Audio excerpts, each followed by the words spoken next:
Welcome to The Explainer. Today, we're going to break down Elon Musk's huge, sprawling vision for humanity's future. And I mean, this is a vision that goes from something as familiar as social media all the way to the very nature of reality itself. This quote right here, it's kind of the key to understanding everything we're about to get into. See, we all think Musk's projects are about finding answers, but for him, it's all about figuring out what the right questions are to begin with. So, where do we start? Well, we're going to begin with something we all know, the platform we now call X. But, and this is a big but, for Musk, this is so much more than just another social network. You know, when Musk bought Twitter, his stated goal wasn't just about making money. No, he said he saw a chance to create a real digital public space, a global town square, where people could actually have open conversations. And this right here really gets to the core of the problem he was trying to fix. In his view, the old Twitter, because it came out of San Francisco, was basically pushing one particular worldview. So his solution? Create a more neutral playing field, one that just follows the local laws of each country without, putting its own thumb on the scale. Okay, but a global town square, that's not the final destination for Musk. Not even close.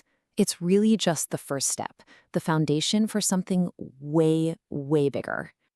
And this quote, this gets to the why behind it all, the real philosophy.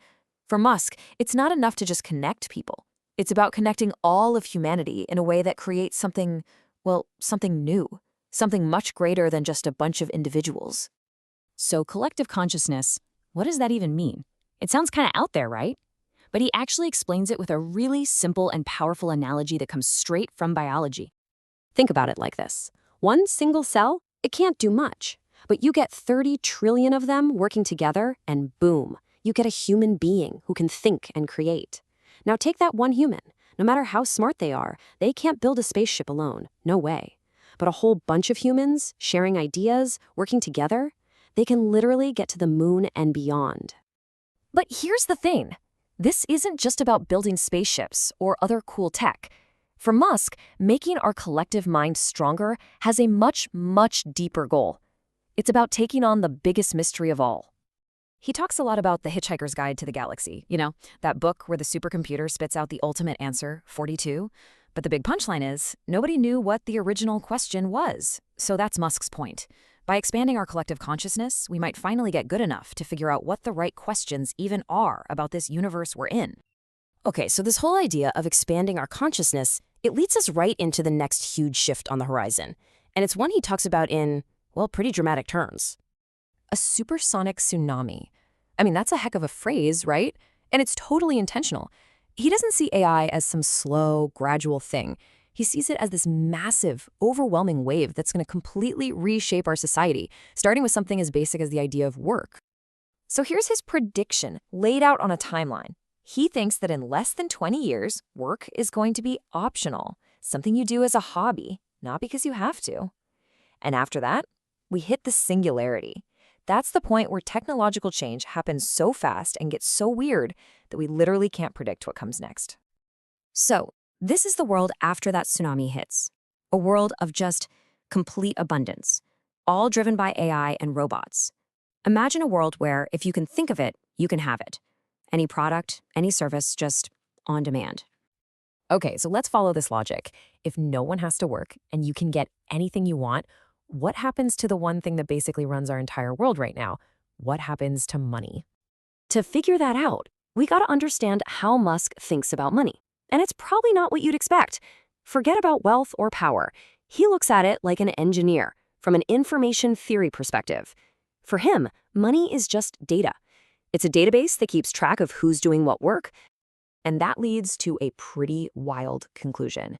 In a future where all the labor is done by robots and AI, that database, the one that tracks human labor, well, it's just not needed anymore. Money becomes obsolete. It just goes away. The only real currency left is energy. Why energy? Because you can't just pass a law to create more of it. It's tied to the actual laws of physics. And this is where things get really wild. We go from the practical stuff like economics and take a final, huge leap into some pretty mind-bending philosophy, questioning the very nature of reality itself. Yeah, he's kind of famous for asking this question, right? Are we living in a simulation? But for him, it's not just some random thought experiment. He actually has a surprisingly simple argument for why it's probably true, and it all comes down to something we're all familiar with. His whole argument is basically a simple projection forward. Just think about it. 50 years ago, we had Pong, two rectangles and a dot.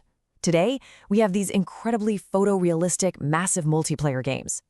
Now, just assume that progress continues at any rate. It's basically a guarantee that eventually we'll be making simulations that you literally can't tell apart from real life. And that leads to a really simple statistical question. If there's only one base, original reality, but there are going to be billions, maybe trillions of simulated realities, what are the odds that we just so happen to be in the one original one? Statistically speaking, the odds are not in our favor, not at all. And his final thought on this leaves us with this incredible paradox. Think about it. When we run simulations, what do? We get rid of the boring ones, right? We want to see the interesting, unexpected stuff happen. So, if that's true for whatever or whoever is running our simulation, it means that the realities that get to exist are, by definition, the most interesting ones.